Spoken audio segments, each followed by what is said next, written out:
a development economist, Odilim Enwegbara. You're welcome. Thank you for having me. Well, the president has begun his visit in China. What do you make of this visit? First of all, I would tell you that it is timely, if not long overdue, because China, being the most solvent economy in the world, with a $3.4 trillion, looking for where to invest, Nigeria would have been one of those countries to have been chasing China. China is like that bride that is so beautiful, so promising that everybody is just trying to draw her attention to. So I'm very happy the president has eventually done that. But my concerns are, let this visit not be a jamboree. Why I say this is because last Friday I was interviewed by Chinese channel television, and the type of questions they posed on me and showed me the type of preparedness they have and how they value Nigeria very high and how they want to do business with Nigeria. My concern may be that Nigeria goes there to ask for peanuts instead of asking for the real thing, because it is what you ask, people offer you. If you ask for small thing, people offer you small thing. If you bargain for big deal, people give you big deal. So the $3 billion loan we're asking for, are you saying it's small? It's not a big deal. Look, Nigeria is such a strategic economy in Africa, just like China is a strategic economy in Asia and in the world. So 170 million people, that is potential to become the first largest economy in Africa in a few years from now, should not be asking for 3 billion. Because 3 billion will not solve our infrastructure problem. I have been contacting government. I have been writing that we need huge loan from China. China has 3.4 trillion. We can ask China to give us about 200 billion. There's nothing wrong with that. If we actually say, we use our oil, we have 42 billion barrels of oil as reserve. We can use 4 billion as strategic collateral and give us about 100 billion, 200 billion, and help us to build our infrastructure, particularly the power sector and that is where China will be excited. But when you ask for 3 billion, will not solve. 3 billion is no money. Not that it's no money when as individual, but a nation as huge as Nigeria that has an infrastructure deficit of over $250 billion should not be asking for 3 billion. Well, looking at that 3 billion, you're saying it's no money. Well, some people would say it's not about the money you have asked for. Now, they are saying they have to channel this money into the power supply, oil and gas, communications, tourism, agriculture. Now, some people are saying that, is it about collecting this money, or would they actually utilize this money for what the purpose they say, oh, this is why we're getting this money? Shimeji, this is a fantastic question. You see, I have always said that a growing country like Nigeria will commit no sin borrowing. In fact, look at Dangote. Dangote is the richest African, and Dangote is the most indebted in Africa because you need huge money to do reinvestment. So the problem, you are right. Taking the 3 billion, is it going to be diverted? Or is it going to really be used for the rating? That is dependent on the government. Because the government has done its homework, you would have appreciated that the $3 billion will not solve these 5 problems you have enumerated. But because maybe there are other intentions, people don't want to go too high, so that not to draw attention of Nigerian critics like me and you. So the question is, what are the frameworks put on the ground, both by the federal government and the regulators who have oversight over this, to ensure that the money is purely put in place where the areas we have talked about. So that one I cannot predict, because I'm not a magician. So who is going to hold them accountable for this? It should be the National Assembly.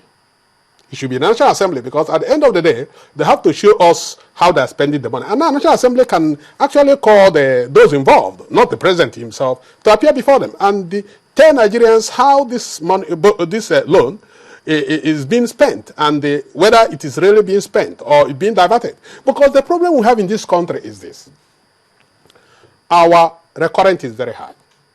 So it becomes difficult. Sometimes when we run high recurrent, we need to borrow.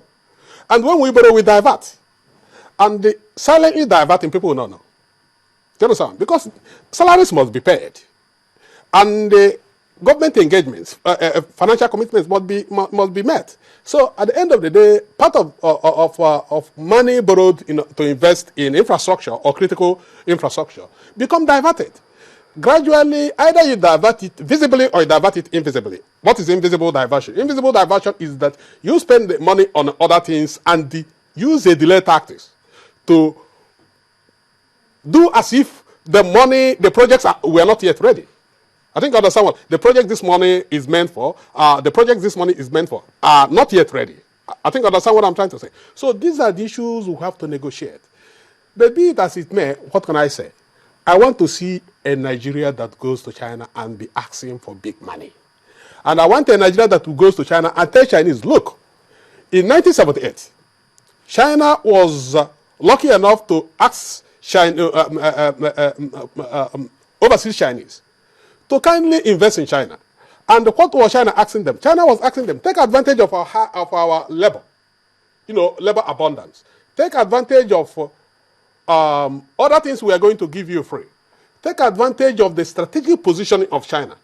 And these overseas Chinese came in their millions with labor-intensive, pollution-intensive, low-value adding factories. Now, China in 2011 had decided to do away with those polluting industries and labor-intensive, because China now wants to migrate to where high-value manufacturing, because that's where the money is. Now, China has to do away with the hundreds of thousands of these factories. Nigeria should take advantage of that. Nigeria could lure China, come and invest and bring and relocate these industries in Nigeria. But we cannot do it when the cost of doing business is high, because unless we do solve our infrastructure problem, particularly power, then you cannot invite the people, because the cost of doing business still becomes higher than cost of doing business in China. Unless, of course, we exit WTO. Because if we do exit WTO, we force those Chinese factories that are actually dumping their goods in Nigeria to have a return, which means they will evaluate the cost, what they lose, not dumping their products in Nigeria, and what do they gain relocating to Nigeria. On that basis, they can come to Nigeria. Okay. Now, let's look at China's growth. You've mentioned some of them here, and perhaps the lessons we probably would have to learn from that. Now, China has since early 1980s, for 3 decades, grown on average of 10%. What should be, what can you attribute to this 2-digit growth, the consistent 2-digit growth for China? First of all, you appreciate with me, as I earlier said, that labor is very cheap in China. And the Chinese labor is very disciplined and very patriotic. In fact, one of the things Deng told them is, we don't have slaves. We don't have slaves like the Europeans had. We don't have colonies like Europeans had. Today, Chinese man, Chinese woman, will now become the slave, and our provinces will become our colonies. So go there and work hard. But I appreciate it in this way, that due to lowering the cost of production, the cost of doing business in China, because they invested massively in infrastructure. China borrowed heavily. That's what people don't appreciate. China borrowed heavily and invested a lot of money to upgrade its infrastructure, especially on the coastal areas that China wanted all those factories to be relocated. So the consistency is because China had been running what we call socialist capital economy, different from capitalist market economy. The differences are two things make them different. When you run socialist market economy, it becomes both the private sector and public sector working hand in hand. Where the private sector has difficulty, the public sector comes in, steps in quickly to help boost the economy. When the private sector becomes working very, boosting the economy, overheating the economy, hitting the economy, the private sector comes in. When it is overheating the economy, the private sector the public sector withdraws, so that it will actually slow down the economy. Whereas in Western economic system, is shareholder capitalism, which means profit maximization, return on investment must be higher than the cost of money on the market. If the cost of money in the market is high, you withhold your investment, because shareholders cannot make a negative return on investment. So that is the difference. China had been, and more also, the Chinese central bank is not independent, unlike our central bank. And the commercial banks in China are state-owned. So the commercial banks can channel money to wherever the government wants money to be channeled. Unlike our own banks that charge 35%, 25%, depends, and are just in there for profit maximization, because they are into business of shareholder capitalism. So that is what China has had, most countries have not had. And that's why I've been asking federal government, don't over-retreat. Be part of economic building, because at the end of the day, what's the sense of having government? If government hands over everything to private sector and just withdraws, then who monitors private sector? Look at our power sector. China, from 1980, at the 98, China was generating less than 10,000 megawatts. But by 2012, China has bypassed the United States. Now China generates 1,140,000 megawatts, whereas the United States, that has done it for over 100 years, is behind China with 1,141,000 megawatts.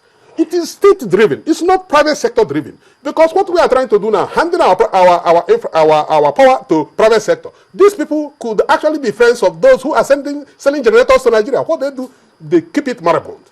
They keep the sector moribund because they make more profit. Are you saying that you don't support, public-private partnership? Because I guess that's what. No, I want it. I want it, but the public must be active.